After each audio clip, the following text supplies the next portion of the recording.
the people that attended the Elon AI Day thing, the Tesla AI Day, a lot of people were saying, well, the robotic waiters that were serving drinks sounded a little too much like a human being. Hmm. The conversation it was having was very human-like. So people thought there must be human back there somewhere controlling the robot, but the headset Yeah. and speaking. Yeah. Get out my Atari joystick. So,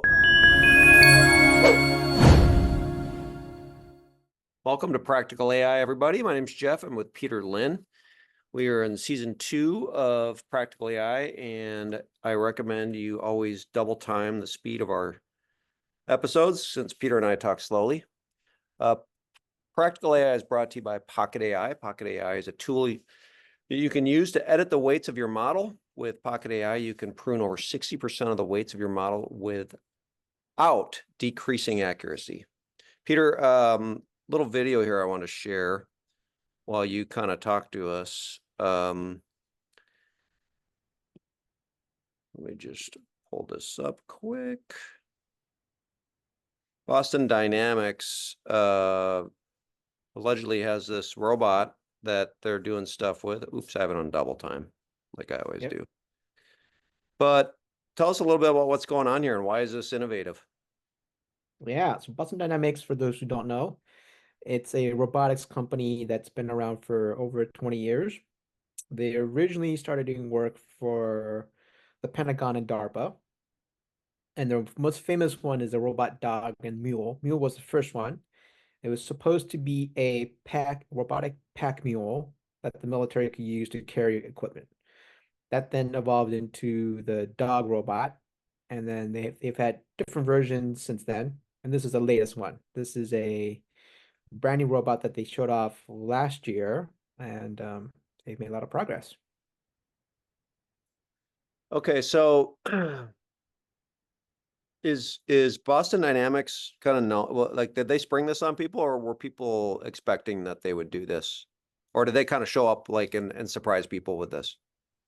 It's not a surprise because if you go back 5 years, they showed off the robot, Atlas robot, doing parkour, running in.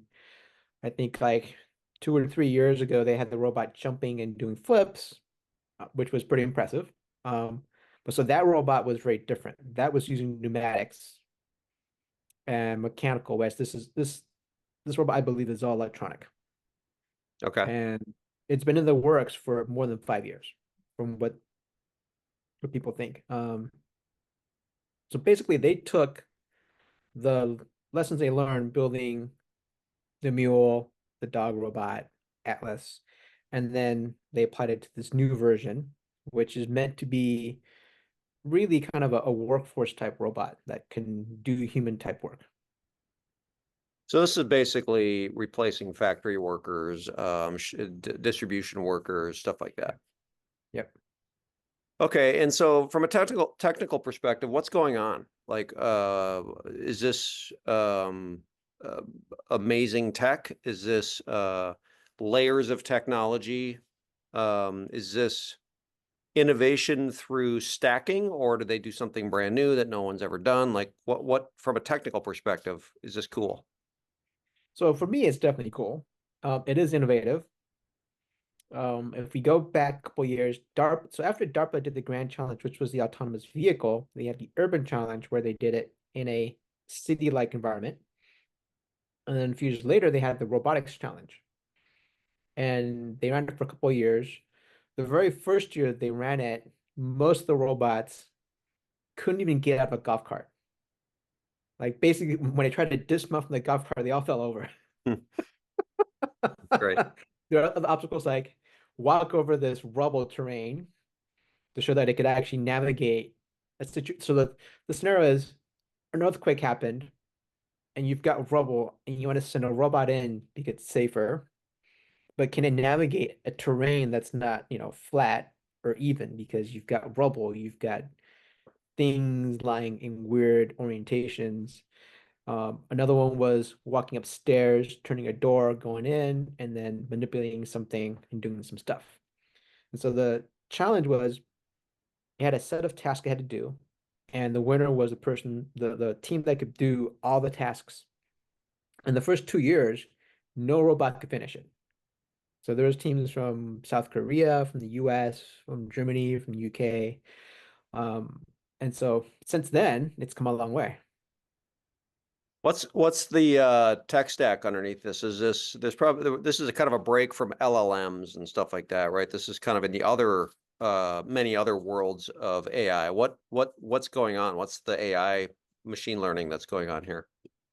It's probably a complex mix of pretty much every AI technique. So there's probably some statistical models. There's some computer vision models for so when that robot is picking up a piece, manipulating it, walking over to another location, and then putting it in. So there's computer vision models in there. There's a video model that can track. There's also a model that understands the space that it's in. So it knows to my right is this container that's vertical.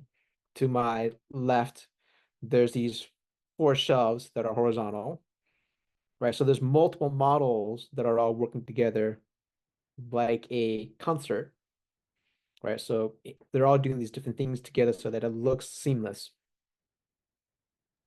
Okay, and I would imagine that that's a lot of processing power and a lot of actual power, Yeah. right? That's going into that. I didn't check, but maybe we should look again. Yeah, Uh, it was fully autonomous. was it plugged in though? No, it wasn't. Okay. So that Yeah. means it has a giant battery that it's sucking power out of to run all these Yeah. models, right?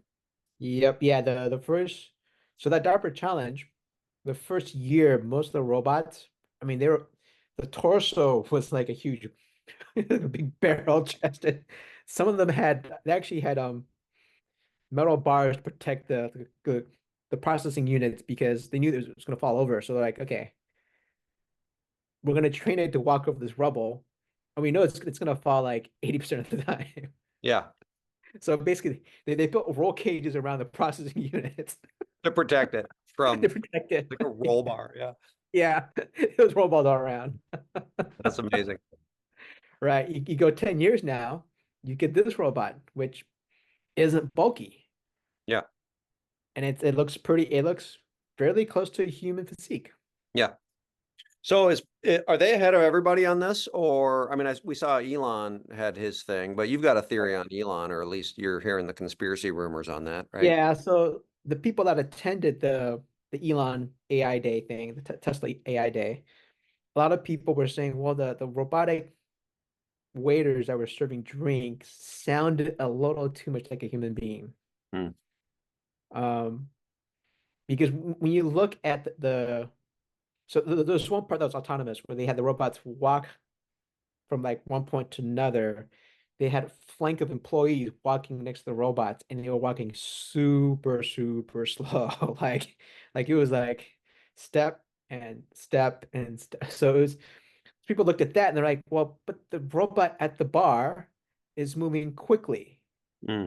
Like, how does that jive? Like it can barely walk at like a, you know, 2 miles per hour pace here, but then like you walk over the bar and it's like serving drinks. So people, and plus the conversation it was having was very human-like. So people thought there must be human back there somewhere controlling the robot, but the, headset Yeah, and speaking. yeah. Get out my Atari joystick. So, okay, so do you think that Boston Scientific is far ahead, or are there Oh other yeah. companies that are right in there with them? No, I would say Boston Dynamics is at least 4 to 6 years ahead. Because the very first time that Tesla showed off their robot, which he's called Optimus, Yeah, I mean, like it couldn't run, it couldn't jump, it couldn't parkour. yeah.